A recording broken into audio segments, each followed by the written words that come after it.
डरावनी रातें YouTube channel पर आपका स्वागत है। भूत प्रेत पिशाच और शैतानों की रोमांचक कहानियां आपको इस चैनल पर सुनने को मिलती हैं। अगर आपको ऐसी ही वीडियोस देखना पसंद है तो हमारे इस चैनल को सब्सक्राइब करना ना भूलें। तो हेडफोन लगा लें, कमरे की लाइट्स ऑफ कर लें, क्योंकि ये वक्त हो रहा है डरने का।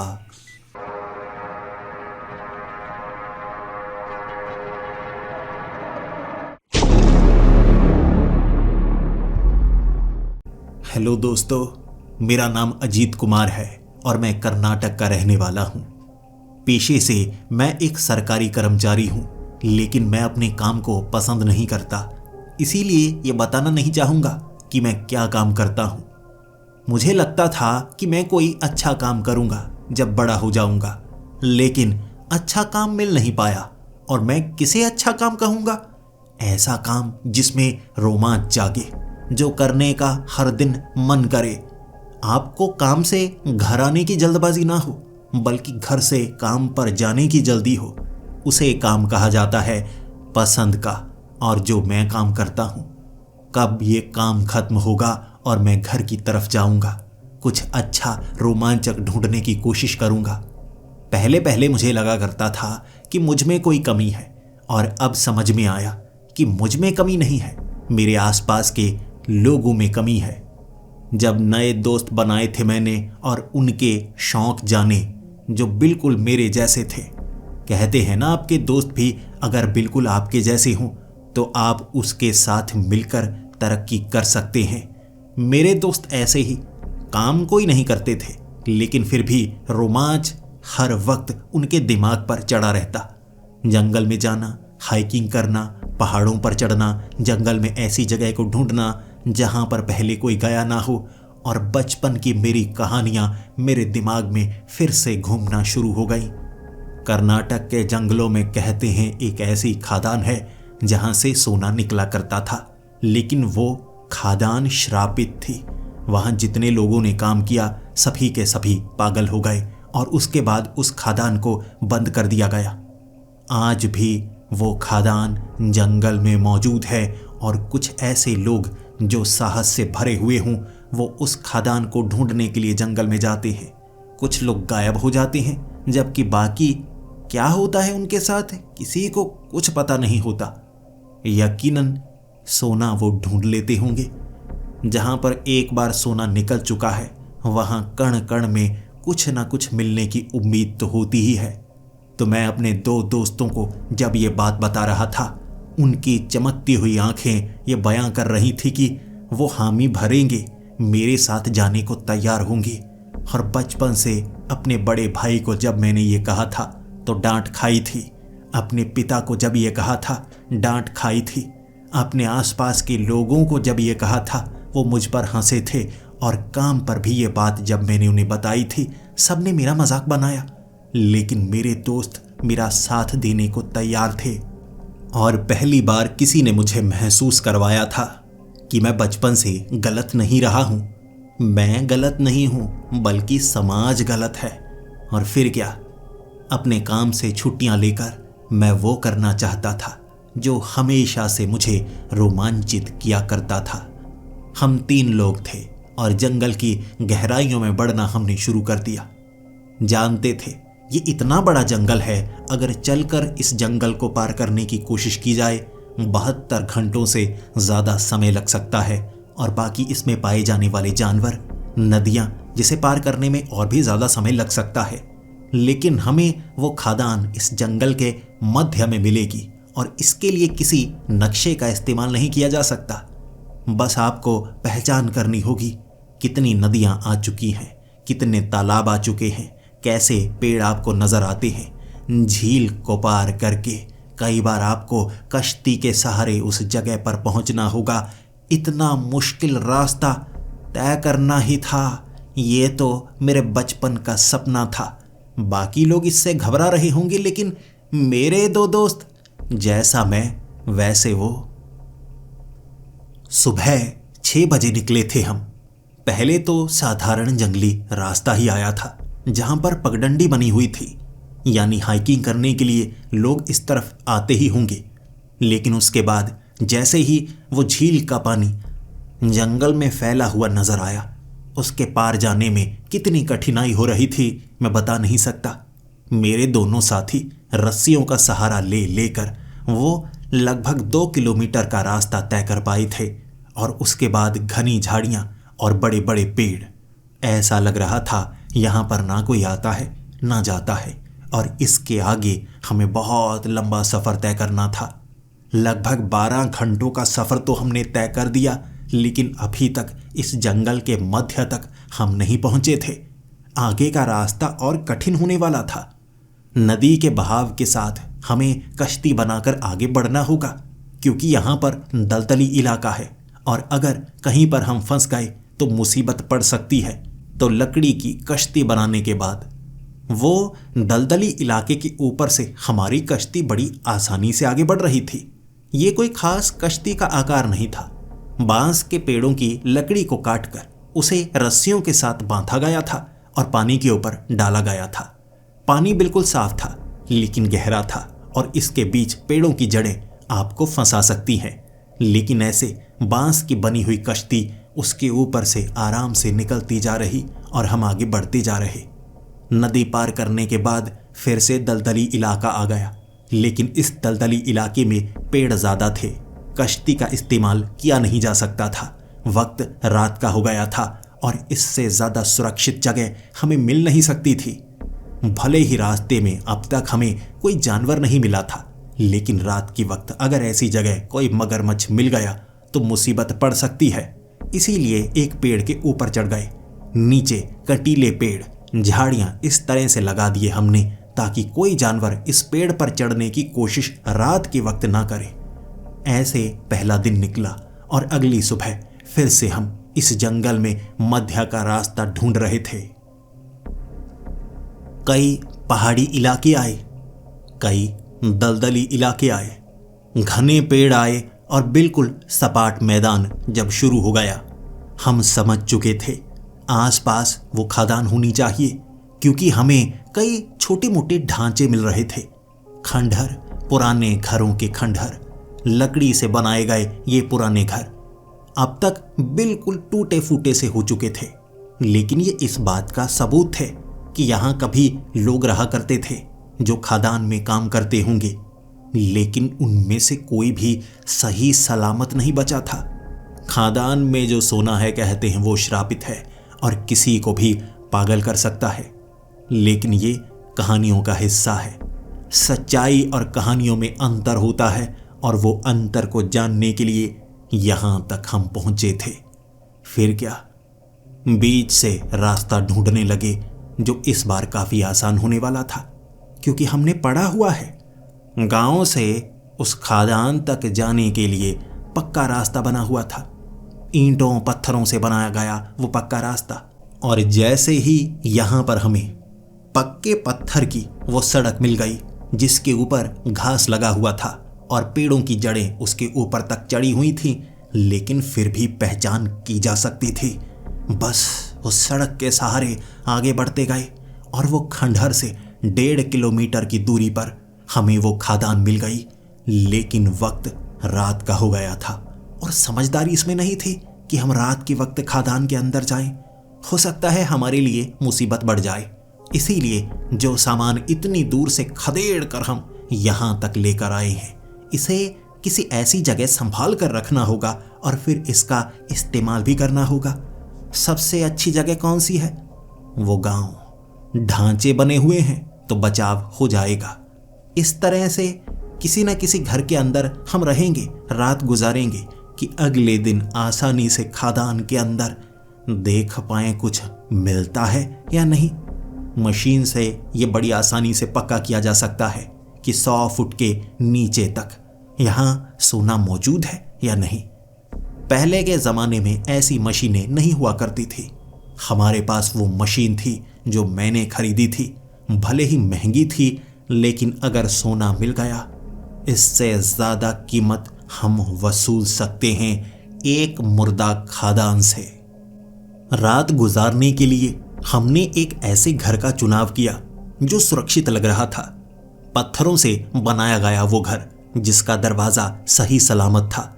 हमने उसके अंदर सामान रखा, लाइट्स जला डाली थी, आगे का दरवाजा बंद कर दिया और उसके आगे भी पत्थर रख दिया क्योंकि दरवाजा अंदर से अच्छे से बंद नहीं हो रहा था और हम नहीं चाहते थे कि कोई जानवर अंदर घुस आए।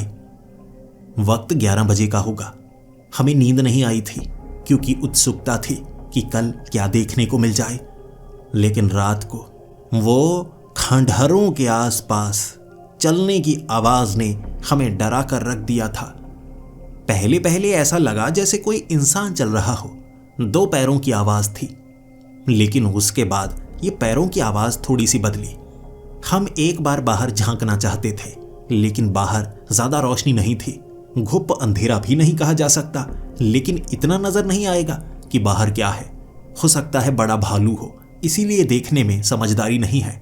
कई बार ऐसे जानवर इंतजार करते हैं कहां से आवाज हो और उस तरफ वो झपट्टा मारने की कोशिश करते हैं। भले ही पत्थर का घर है, सुरक्षित है, लेकिन दरवाजे और खिड़कियां गीले हैं, लकड़ी गल चुकी है।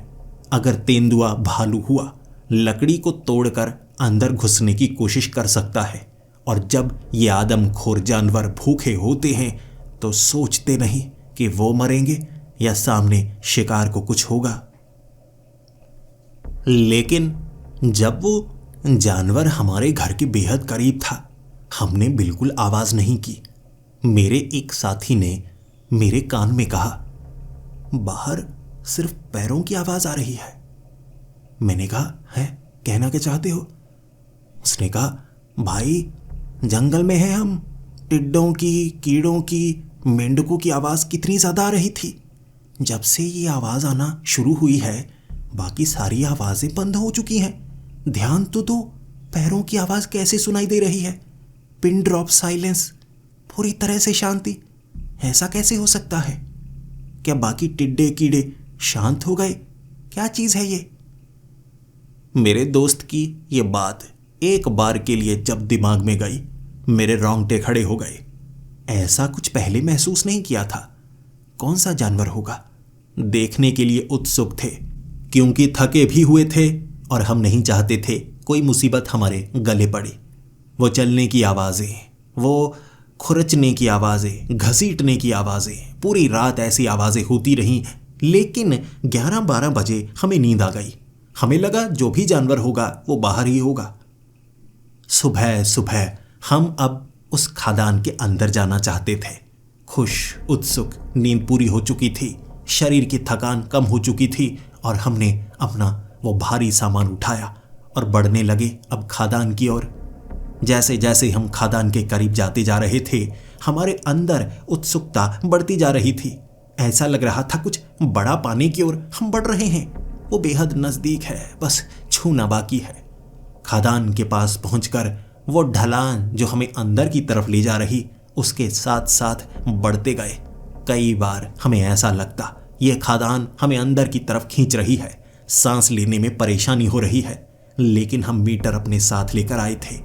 किस जगह ऑक्सीजन की कमी है हम पहले से भांप लेंगे, उससे आगे नहीं बढ़ेंगे। लेकिन एक अच्छी बात थी, उस पुरानी खादान में भी वेंटिलेशन बहुत अच्छी थी। वहां ऑक्सीजन की कमी हुई ही नहीं। हम वो गहरे हिस्से में थे, मशीन से बार बार चेक करते जा रहे। शुरुआती हिस्से में सोने के कोई कण तक नहीं मिले क्योंकि साधारण खादान नहीं थी, यहां से सोना निकाला जा चुका था। लेकिन अंदर के हिस्से में 50 फुट की गहराई पर सोने के भंडार के लक्षण मिल गए हमें। कम से कम 2 से 2.5 किलो सोना नीचे दबा हुआ था। हम तीनों इतने खुश थे, इतने खुश थे। हमें लगा बस यही पाने के लिए यहां पर आए हैं और वो हमने पा लिया है। हमने खादान के उन हिस्सों को खंगालना शुरू कर दिया जो सबसे नीचे वाले हिस्से में थे।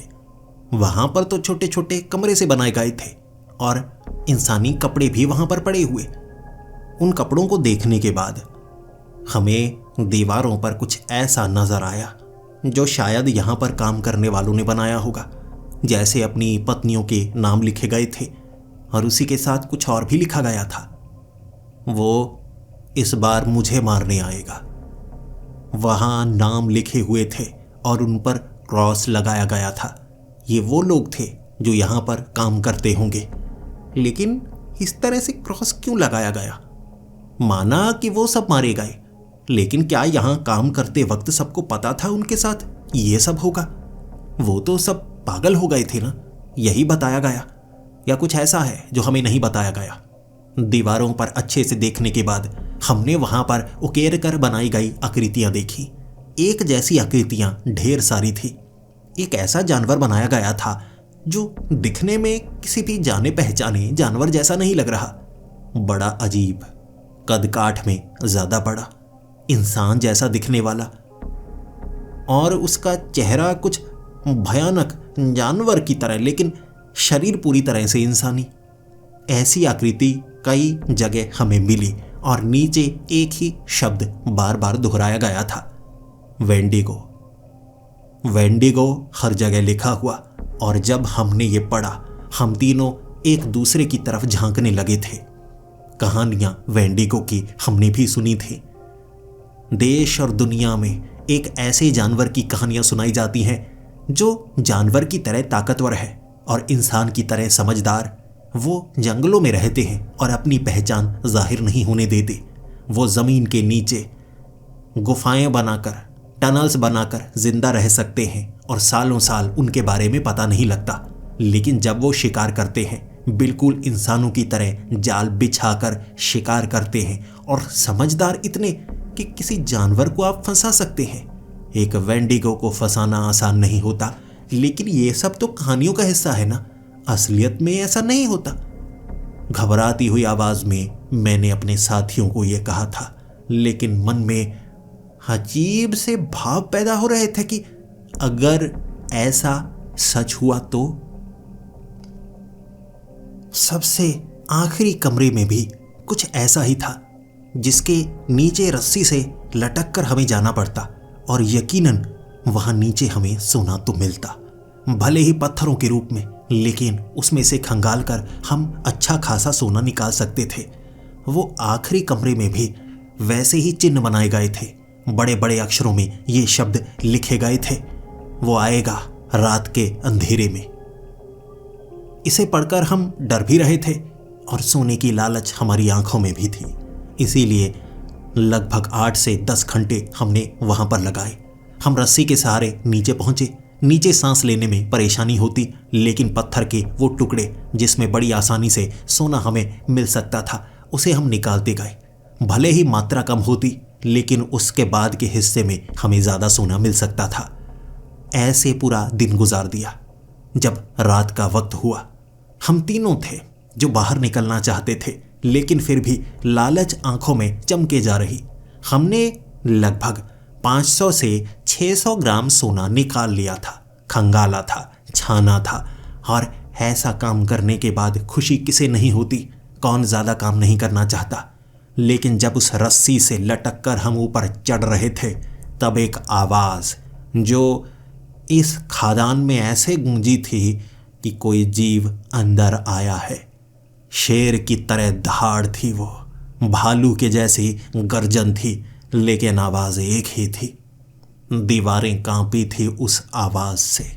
फिर हम डर गए, लेकिन रस्सी से चढ़कर जब हम ऊपर पहुंचे, वो जो सामने रास्ता था आगे जाने वाला, वहां पर रखा हुआ हमारा सामान, जिसमें हम सोने से सने हुए वो पत्थर के टुकड़ों को डाल रहे थे, उसे फाड़ा गया था। पत्थर बिखेरे गए थे। ऐसा लग रहा था किसी ने गुस्से में आकर उस चीज को फाड़ डाला हो। लेकिन हम इस खादान के इतने निचले हिस्से में थे, कोई जानवर इतनी दूर तक क्यों आएगा? सोच में पड़े हुए, डरे हुए, आखिर हुआ क्या है? सामान बिखरा पड़ा। उसमें से काम के सामान को समेटकर हम यहां से पहले तो बाहर निकलना चाहते थे। वक्त रात का है और रात के अंधेरे में ऐसे जानवर जो छिपने के लिए गुफाओं के अंदर घुस जाते हैं, अगर कोई मिले तो नुकसान भी पहुंचाते हैं। जो सामान हाथ लगा उसे समेटकर हम इस खदान से बाहर निकलना चाहते थे, लेकिन 2 बार वो भारी आवाज़, वो गर्जन हमें सुनाई दी। और जब हम टॉर्च को लेकर एक घुमाव वाली जगह पर थे जहां से 3 रास्ते जाते थे, पीछे से हम आ रहे, एक आगे जाने वाला, एक दाईं तरफ जाने वाला सुरंग के और अंदरूनी हिस्सों में जहां पर शुरुआती खुदाई हुई होगी, हमें उस जगह पर काले रंग का एक जीव नजर आया। शुरू में देखने में ऐसा लगा जैसे ये कोई काले रंग का तेंदुआ हो। 4 पैरों पर था, लेकिन हमारी आंखों के सामने 2 पैरों पर आ गया और उसका जो मुंह था वो काफी ज्यादा बड़ा था। हमारा मुंह आगे से ही खुलता है, हमारे जबड़े खुलते हैं तो ठुड्डी नीचे की तरफ जाती है, लेकिन उसका मुंह 4 हिस्सों में खुला था। 4 हिस्सों में। ऐसा जानवर जिंदगी में मैंने तो कभी नहीं देखा और ना कोई कहानी सुनी। वो सामने, और जब उसने मुंह खोला उसमें से वो गर्जन की आवाज आई। हम पीछे की तरफ दोबारा भागे थे और वो हमारे पीछे। भाग दौड़ में ये समझ ही नहीं आया 3 से 2 हम कब हो गए। मैं अपने एक साथी के साथ था, जबकि पहले हमारे साथ 2 थे। भागे ऐसे पागलों की तरह उससे डर कर कि हम खदान के आखिरी वाले हिस्से में जब छिपे, मैंने अपने साथी को कहा, मोही कहाँ है?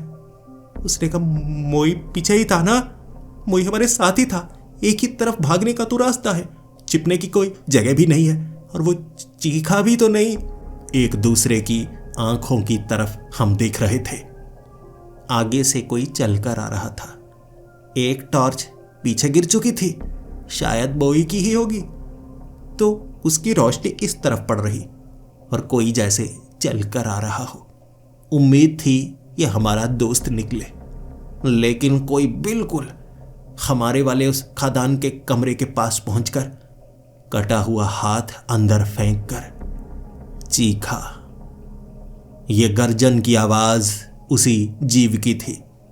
उसे पता था हम अंदर हैं। कटी हुई बाजू हमारे साथी के अंदर फेंककर पीछे की तरफ चला गया। अंदर आता तो हमें पकड़ पाता।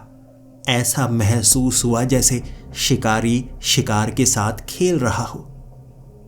कटा हुआ हाथ था वो हमारे दोस्त का, जिसकी तरफ देखकर हमारे रोंगटे भी खड़े हो रहे, और हमें अंजाम खुद का पता था। हम कोई हथियार तो लेकर आए ही नहीं, इसका मुकाबला कैसे करेंगे? ये हमने सोचा तक नहीं था कि यहां पर कोई ऐसा जीव भी मिल सकता है। 1 घंटे तक उस कटे हुए हाथ के सामने हम बैठे रहे। गर्जन की आवाज दोबारा नहीं आई, और थोड़ी थोड़ी छिपे हुए टिड्डों की आवाज, कीड़ों की आवाज शुरू हो गई। तो हमने ध्यान दिया कि जब वो आसपास था ये आवाजें बिल्कुल नहीं आ रही थी। शायद अब वो आसपास मौजूद नहीं है। 1 घंटे बाद हमें मौका लगा तो हम बाहर की तरफ निकलने लगे। हम बीच बीच में टॉर्च को जलाते, फिर अंधेरा हो जाता तो निकलते, आवाज की तरफ ध्यान देते कोई चल रहा है या नहीं। खदान से बाहर निकलने में 3 घंटे का समय लगा, और वो 3 घंटे ऐसे थे जैसे हम शेर के मुंह में बैठे हुए हैं। मौत सामने है, बस कुछ समय के लिए बचकर निकलना है। उस खदान से बाहर निकलते ही आसमान की तरफ देखा। आसमान में हल्के हल्के बादल थे, रोशनी थोड़ी कम थी। उसके बाद जब नीचे की तरफ देखा, टॉर्च जलाई, सामने वाले पेड़ के पास वो जीव खड़ा था। इस बार उसे पूरी तरह से साफ देखा। उसकी चमड़ी काले सांप की तरह थी, जैसे ब्लैक मांबा, चमकदार चमड़ी। उसका मुंह 4 हिस्सों में खुलने वाला, और उसका बड़ा सा सर। उसके पैर ऐसे थे जैसे कोई पानी में रहने वाला जीव हो। चौड़े चौड़े पैर थे। 2 पैरों पर खड़ा हमारी तरफ देखकर उसने मुंह खोला, और वो गर्जन की आवाज। बस फिर क्या था, हमने जंगल में भागना शुरू कर दिया। वो हमारे पीछे पीछे था, लेकिन मैंने अपने साथी के हाथ को पकड़ रखा था। मेरे एक दोस्त के साथ क्या हुआ, कब हुआ, कैसे हुआ, कुछ पता ही नहीं चला, और मैं दूसरे दोस्त के साथ वैसा होने देना नहीं चाहता था। मैं उन खंडहरों की तरफ भाग रहा था। उस रात भी वो आवाजें आई थी, शायद यही जीव होगा जो बाहर घूम रहा होगा, और बचने के लिए उस घर के अंदर जाना ही सुरक्षित तरीका है, और कोई तरीका तो नजर नहीं आता। हम आखिरकार उन खंडहरों तक पहुंच चुके थे। वो हमारे पीछे पीछे ही था, लेकिन उसने हम पर वार नहीं किया। लेकिन जैसे ही वो खंडहर वाला घर आगे हमें नजर आया, उसने एक तरफ से मुझे धक्का दिया। वो मुझ पर हमला करना चाहता था, लेकिन मेरे दोस्त ने उस पर वार करने की कोशिश की और मैंने उसकी ताकत को देखा। उसने मेरे दोस्त को पकड़ा और छलांग लगाकर 12 फुट के पेड़ के ऊपर चढ़ गया। उसने अपनी उंगलियों को मेरे दोस्त की छाती में ऐसे गड़ाया, उसके बाद अपने हाथों को खोल डाला। मैंने अपने दोस्त की छाती को फटते हुए अपनी आंखों से देखा था। वो खून के छींटे मेरे चेहरे पर गिरे थे और मैं सन्न हो गया। हाथ पांव फूल गए थे, क्योंकि वो ऐसे मेरे दोस्त को नहीं मार रहा था कि गुस्से में आकर उसे फाड़ डाला हो, बल्कि जैसे मुझे दिखाने के लिए ये सब कर रहा था। टॉर्च की रोशनी उस पर पड़ रही थी, लेकिन उसकी आंखें मुझ पर टिकी हुई और मैं सन्न सा हो गया। हाथ पांव मेरे फूल चुके थे, मैं हिलना नहीं चाहता था। दर्द की मौत मैं मरना नहीं चाहता था, लेकिन उसने छलांग लगाई और वो सबसे पीछे वाले पेड़ पर चढ़कर वहां रुका। दूर से मुझे देखता रहा, बैठ गया जैसे इंतजार कर रहा हो कि मैं भागूंगा। लगभग 5 मिनट तक मैं नीचे बैठा ही रहा था। अचानक तब पीछे से मुझे किसी ने खींचा। जब मेरी नजर पीछे पड़ी, किसी ने काले रंग के कपड़े पहन रखे थे, मुंह भी ढका हुआ और शरीर पर मिट्टी भी काफी ज्यादा लगी हुई। उसके शब्द मेरे कान में गूंजे थे, जल्दी निकलो, वो तुम्हें एक मौका दे रहा है, भागो। उसने मेरा हाथ पकड़ा और खींचना शुरू कर दिया। मैं बार बार पीछे मुड़कर देख रहा था कि वो आएगा, काटेगा और मार डालेगा, लेकिन वो पेड़ से नीचे नहीं उतरा और वो आदमी मुझे खींचकर एक घर के अंदर ले गया और उसके बाद एक दरवाज़ा खोला उसने तहखाने में जाने के लिए। नीचे पहुंचते ही उसने तहखाने में दरवाजे पर ताला लगा दिया और नीचे सुरंग के रास्ते दूसरे घर के अंदर घुसा और फिर वहां से ऊपर निकलकर एक तीसरे घर में उसके तहखाने में पहुंचकर उसने कहा, वो पीछे तो नहीं आया ना? उसे पता तो नहीं लगा ना? मैंने कहा, मुझे नहीं पता। वो क्या है? उसने अपने चेहरे से कपड़ा उतारा और कहा, मैं भी तुम्हारी तरह ही हूं, बच गया हूं, लेकिन कब तक बचूंगा मुझे नहीं पता। उसने मेरे साथियों को भी मार डाला था। मैं जानता हूं तुम्हारे साथ क्या किया होगा। वो इंसानों से ज्यादा चालाक होते हैं। मैंने कहा, वो वेंडिगो? उसने कहा, हाँ, वेंडिगो जंगल में रहते हैं, लेकिन उनकी पहचान नहीं हो पाती।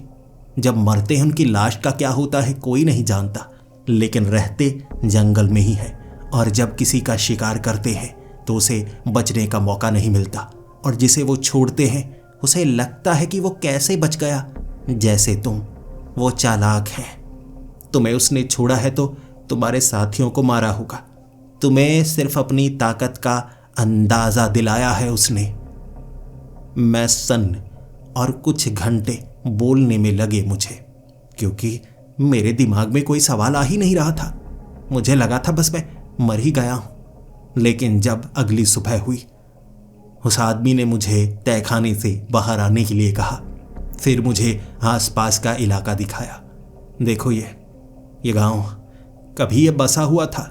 यहाँ खादान में काम करने वाले लोग रहा करते थे। फिर शायद ये शैतान आ गया होगा और इसने सबको मौत के घाट उतार डाला। मैंने कहा, तुम कौन हो? उसने कहा, मोहशीर, मैं एक शिकारी हूं। मैं जंगल में शिकार किया करता था, और उसके बाद मेरे साथ क्या हुआ कि मैं यहां तक पहुंच गया, वो कहानी बेहद खौफनाक है। मैं उसकी कहानी भी जानना चाहता था, क्योंकि पूरी रात मैंने उसे बताया मेरे साथ क्या क्या हुआ, और अब उसने बताना शुरू किया कि उसके साथ क्या क्या हुआ। मोहशीर एक शिकारी, जो जंगल में शिकार के लिए कभी कभी आया करता था। लेकिन उसने कहा कि मैं यहां पर एक ऐसे जानवर का शिकार करने के लिए आया था। कहते हैं वो खादान के आसपास पाया जाता है, वो पुराने गांव में। तो इस गांव की तरफ अपने 5 साथियों के साथ आया था ढूंढने के लिए, और यहां तक पहुंचना बेहद मुश्किल था। 2 दिन लग गए हमें यहां तक पहुंचते पहुंचते। रास्ते में हमने 4 हिरण मार गिराए थे, कई और जानवरों को भी मौत के घाट उतार दिया, जिसे रास्ते में हम लटका कर आए थे कि ये जानवर को भी हम मार डालेंगे। हो सकता है यहाँ पर किसी तरह कोई तेंदुआ हो, लोग तेंदुए से डरते हों, या कोई बीमारी वाला जानवर जो लोगों को मार देता है। और यहाँ पर जो खदान में काम करने वाले लोग थे वो डर के कारण पागल हो गए होंगे। कहानियां हमने सुनी थी, क्योंकि यहाँ काम करने वाले एक आदमी को मैं जानता हूँ, हमारा रिश्तेदार था, और यहाँ वो मारा गया था उससे पहले उसने चिट्ठी भेजी थी। हमने जब इस खंडहर को ढूंढ लिया था उसके बाद हमें लगा यहाँ पर वो शिकारी जानवर हमें बड़ी आसानी से मिल जाएगा। तो हमने जाल बिछाया। जाल ऐसे बिछाया कि कई जगह पर हमने कटीली तारे बिछा दी, ताकि उसके निकल कर आने के जितने भी चांस हों वो कम हो जाएं और ख़ास जगह वो सीमित हो जाए।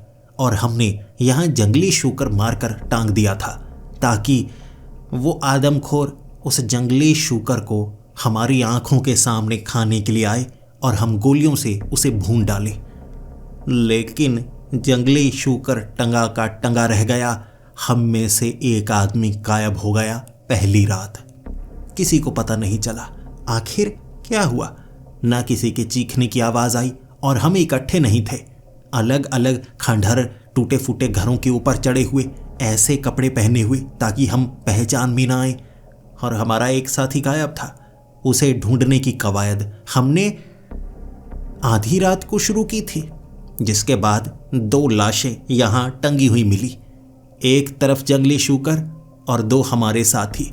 और हमारे 2 साथियों के शरीर की चमड़ी को उधेड़ा गया था, उतारा गया था, लेकिन अभी भी उनके शरीर हल्के हल्के हिल रहे थे। सर काट दिए गए थे। इतनी तेजी से सर कटे थे कि शरीर अपने आप हिल रहे, समझ में कुछ नहीं आ रहा था। फिर क्या, मैं उसी रात समझ गया ये जानवर कोई साधारण जानवर नहीं है, क्योंकि जो 2 लाशों के पैरों में रस्सी बांधकर गांठ बांधी गई थी वो कोई जानवर नहीं कर सकता। उसने मेरे साथियों को मारा और मैंने बचने का बस एक तरीका ढूंढा। रात को छिपो, बचो, उसे पता नहीं लगना चाहिए कि आप कहां पर हैं। बस इस चीज की वो इज्जत करता है, और अगर आप ऐसी जगह छिपते हैं, बचते हैं, तो वो आपको देखता है लेकिन मारता नहीं। मैं हर रात बचता रहता हूं। दिन के वक्त वो कहां जाता है पता नहीं। मैं उस आदमी के साथ कह रहा, तो इसका मतलब वो हम दोनों में से एक को फिर से मारने की कोशिश करेगा। उसने कहा, हो सकता है। मैं इतने समय से बचा हुआ हूं। बस कह सकते हैं कि वो अगर मारना चाहे तो मुझे मार सकता है, इतना चालाक है। लेकिन फिर भी उसे खेलना पसंद है। अगर हम इस जंगल से किसी तरीके से बच पाए, दोबारा मैं यहां नहीं आना चाहूंगा। मैंने उसे कहा, तुमने यहां से बाहर निकलने की कोशिश नहीं की? उसने कहा, पिछले 5 महीने से मैं यही कोशिशें कर रहा हूं। यहां पर मैं बचा हुआ हूं 5 महीने से, और जंगल से बाहर निकलने के लिए 12 से 14 घंटे भागना पड़ेगा। और रास्ते में अगर अंधेरा हो गया, जैसा कि हो जाएगा, ये शिकार करेगा, बचने नहीं देगा। और अगर आप कुछ लिखेंगे, इशारे में समझाएंगे, ये जवाब देता है, लेकिन जिंदा नहीं छोड़ता। मैं तहखाने में पूरी रात छिपा रहा था, और उसके बाद वो आदमी ने कहा, दिन की रोशनी में खाना जुटाओ, रात को छिप जाओ। मैं हर रोज ये करता हूं। मैंने उससे कहा, लेकिन बचने की कोशिश करनी चाहिए। अगर वो इतना खतरनाक है, अगर आज की रात हमारी आखिरी रात हुई तो? उसने कहा, मैं नहीं जानता, बस उससे दूरी बनाकर रखो। अगर टिड्डों की, कीड़ों की आवाज़ आना बंद हो गई, समझ जाओ वो करीब है। उसी वक्त भागना शुरू कर दो, और उसकी नज़र में आने से पहले पहले निकलो। मुझे उसकी कुछ कमज़ोरियां पता है, लेकिन उन कमजोरियों से बचा जा सकता है, उसे नुकसान नहीं पहुंचाया जा सकता। दिन भर वो आदमी मुझे खाना कैसे जुटाना है, कहां से लेकर आना है, वो सिखाता रहा। क्योंकि वहां पर खाने की कमी थी तो हमें खाना ज्यादा जुटाना था ताकि बाहर कम निकलना पड़े। दूर दूर तक भागने की कोशिश करेंगे तो मुश्किल में फंस सकते हैं। लेकिन मैंने उसे कहा, मेरे दोस्त मेरी आंखों के सामने मारे गए हैं, मुझे मौत से डर नहीं लगता, लेकिन मैं बदला लेने की कोशिश जरूर करूंगा। उसने कहा, बदला लेने की कोशिश तो मैंने भी की है। बंदूकें मेरे पास पड़ी हैं, गोलियां चलाने की कोशिश मैंने भी की थी। उसकी रफ्तार भी तेज है, उसका दिमाग भी तेज है, और उसे पकड़ने की कोशिश करेंगे भी तो मुसीबत हम पर पड़ेगी। अगर वो गुस्से में आ गया हमें मौत के घाट उतार देगा। मैंने उसे कहा, वैसे भी हम जिंदा बचने वाले नहीं हैं, ऐसे छिपते कब तक रहेंगे? अगर आप शिकार हैं तो शिकारी कभी ना कभी हावी हो ही जाएगा। आप 100 बार बचने की कोशिश करेंगे, 99 बार बच भी जाएंगे, एक बार उसकी चल गई वो हमें मार डालेगा। हम शिकार बनने की कोशिश क्यों करें जब हम शिकारी बन सकते हैं? उसे मारने की कोशिश करते हैं। अगर हम उसे मार पाए तो डर नहीं रहेगा, यहां से बाहर हम निकल पाएंगे। बताओ, ये कोशिश करना चाहोगे? उसने कहा, मुझे नहीं पता, मरे तो मेरे साथी भी हैं, लेकिन मैंने शुरुआत की थी, मैं अकेला था, मैं डरने लगा। लेकिन क्या अगर हमारी कोशिश कामयाब नहीं रही? मैंने उसे कहा, मरेंगे तो हम वैसे भी, कोशिश करके मरेंगे तो 1% चांस है हम उसे खत्म कर पाए। हमें बस जाल बिछाना होगा, ऐसा जाल कि वो पकड़ में आए। दिन भर हमने लकड़ियां तीखी की। उन लकड़ियों को सड़क के बीच में खड्डा खोदकर नीचे ऐसे बिछा दिया कि ऊपर घास लगाकर मिट्टी बिछाई। कोई उस पर पैर रखे तो नीचे गिरेगा। भाले की तरह वो लकड़ियां शरीर में घुस जाएंगी और उस जगह की पहचान हमने कर ली कि हम वहां से कभी नहीं गुजरेंगे। अगर कोई हमारे पीछे पड़ा तो हम घूम कर निकलेंगे, लेकिन सामने खड़े हो जाएंगे ताकि अगर वो हम पर हमला करे तो नुकसान उसे हो। अगर हम कोई जंगली जानवर यहाँ लटकाते हैं तो उसे लगेगा कि हम उसे बुला रहे हैं, तब वो दिमाग लगाता है, शिकार करके हमारे साथियों की लाश को लटका देता है। तो सोच सकते हैं, अगर हम मुकाबला करते हैं तो वो बदला लेने में यकीन करता है। हर एक दिन हम कुछ ऐसा बनाते जिससे हम उस वेंडिगो को पकड़ पाएं। रस्सी को पेड़ के साथ बांधना, लेकिन हम छिप छिप कर देखा करते थे। वो तहखाने वाले कमरे में रोशनदान बनाए थे, छोटे छोटे, जिससे हम बाहर झांक पाएं। वो कब आता है कब जाता है ये हमारी समझ से बाहर था। जब तक हम बाहर ना निकले, बाहर टिड्डों की आवाज़, मेंढकों की आवाज़, कीड़ों की आवाज़ आती ही रहती। लेकिन जैसे ही हम कहीं बाहर आवाज़ करते, सभी कीड़ों की आवाज़ बंद हो जाती, यानी वो वेंडिगो वहाँ बड़ी जल्दी आ जाता। लेकिन हमने उसे घूमते फिरते हुए कभी नहीं देखा। दिन के वक्त वो कहाँ जाता है? उस आदमी से जब मैंने ये सवाल पूछा था, इसका जवाब उसके पास नहीं था। मैंने कहा, दिन के वक्त ढूंढने की कोशिश करते हैं, यहाँ जितनी भी छिपने वाली जगह है। हो सकता है वो वेंडिगो दिन में छिपता है, रात को शिकार करता है। जैसे रात को अंधेरे में हम कमज़ोर हो जाते हैं, उसी तरह हो सकता है रोशनी में उसकी इंद्रियां काम नहीं करती, तो दिन के वक्त ढूंढेंगे। 20 दिन दिन के वक्त ढूंढने की कोशिश की, उसे ढूंढ नहीं पाए। घूम फिर कर हम जाल बिछाते चले गए। वो हर रोज वहां कभी कभी दिखता जब कीड़ों की आवाज़ बंद होती, लेकिन पूरी तरह से उसे पहचान नहीं पाए हम। वो भी हमारे किसी बिछाए गए जाल में कभी नहीं फंसा। 2 महीने हर तरह की कोशिश करने के बाद मैंने उस आदमी को कहा था, हम इसी तरह से जीना सीख गए हैं, हमें यहाँ से दूर निकलना चाहिए, यहाँ से चले जाना चाहिए। उसे इतना तो पता है कि हम यहाँ पर छिप कर रहते हैं, रात को बाहर निकलेंगे तो वो हमें पकड़ेगा, मौत के घाट उतार डालेगा।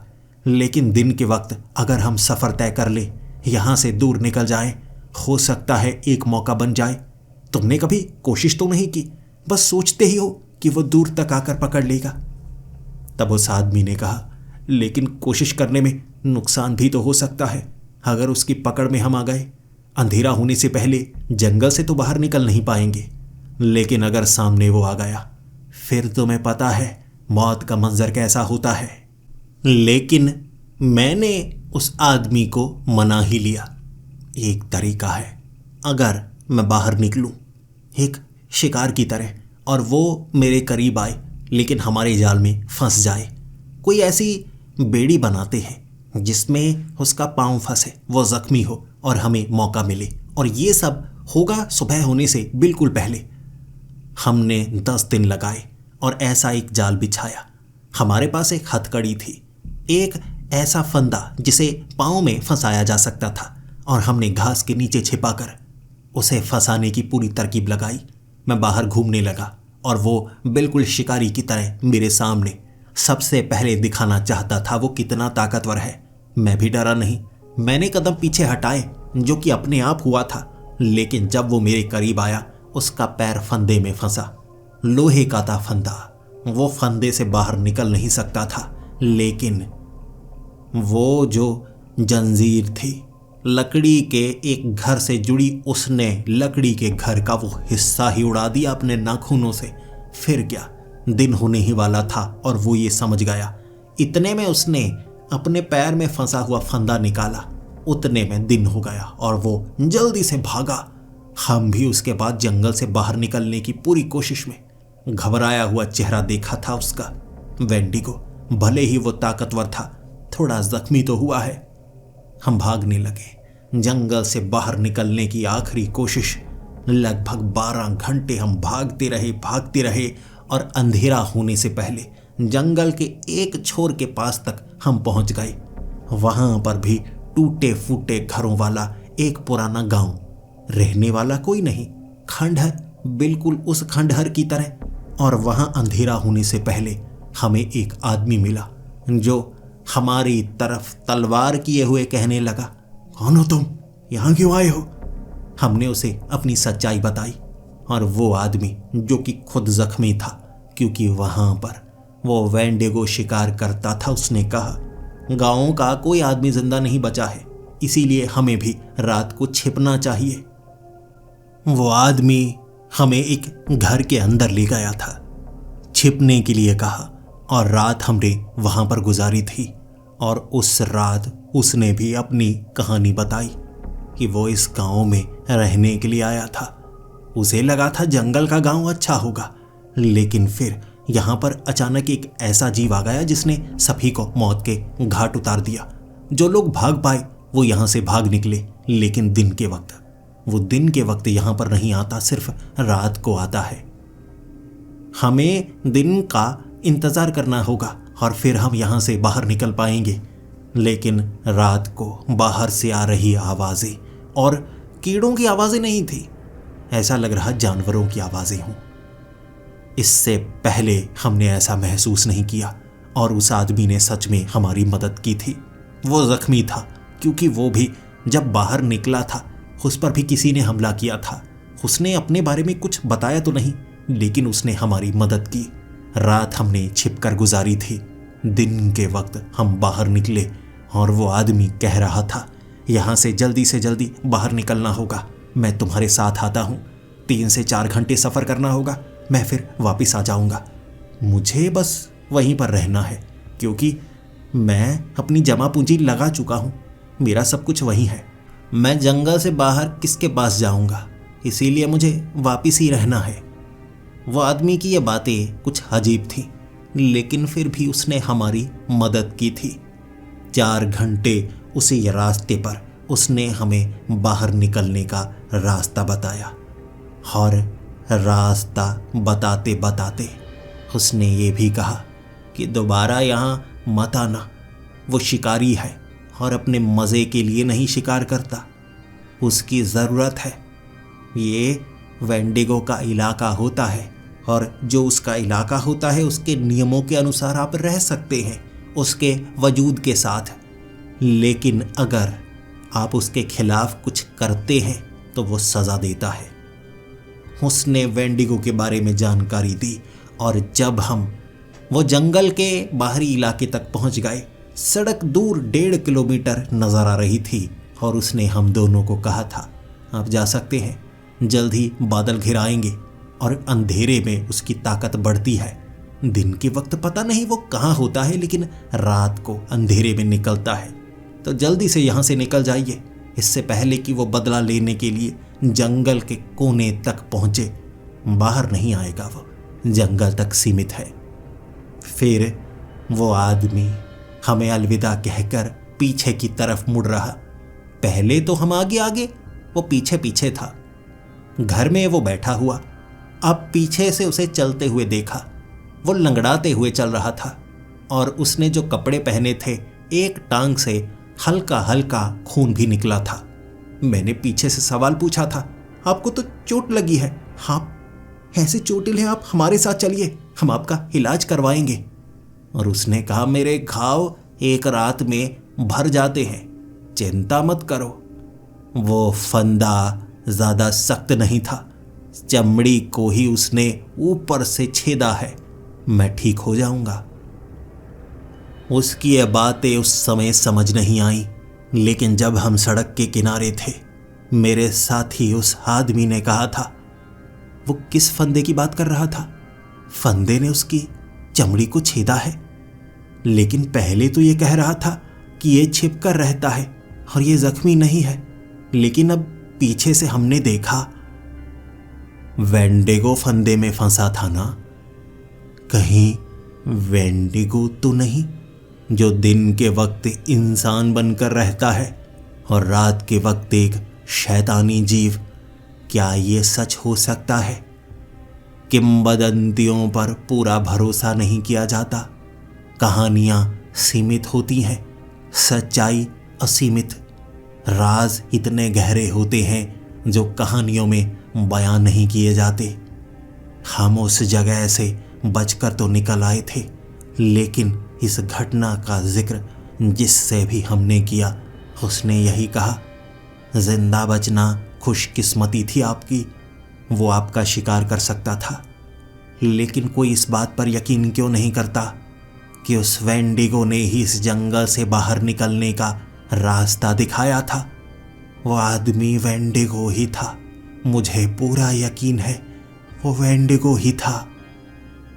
भले ही उस जंगल में मैं दोबारा नहीं जाऊंगा और उस आदमी से भी मिलना मेरे लिए पुरानी यादों को ताज़ा करने के बराबर है, लेकिन उसने हमें क्यों छोड़ा, आज भी सोचता हूँ। और कभी कभी रात को जब टहल रहा होता हूँ, हमारे शहरी इलाके में कभी शांति नहीं होती, लेकिन कभी कभी रात के अंधेरे में टिड्डों की आवाज़ें बंद हो जाती हैं, मेंढक की आवाज़ नहीं आती, कोई कीड़ा कुछ समय के लिए आवाज़ नहीं करता। सोचता हूँ, क्या सच में उसने हमें माफ़ किया है या हमें छोड़ा है किसी और मकसद के लिए?